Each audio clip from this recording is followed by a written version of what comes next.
asalaamaaleykum mbokki taalibe yi Cheikh Roqe Fall Cheikh Ndigal moo leen di indilaat beneen xalaat. Dama doon xalaat sama wàllu kër gi ak ñi ma bokkal ni na ko xalaate xalaat la rek nag mooy bu bis baa ñuy toog sunu kër yi bu fekkee ni maanaam 2 heures lañu war a tàmbali ñu mën a jóge suñu kër yi 1 heure dox dajanteeg suñu heure tàmbali daal di tàmbali waaye damay gis ni ñun ñëpp buñ fa dajee dana xaw a xat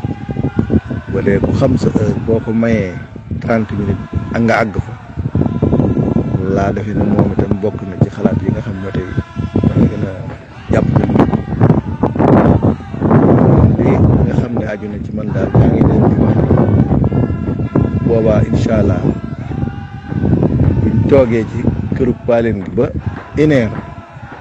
lu ca topp ñu dox wuti Daaru Minaan dajanteeg suñuy heure war a tàmbali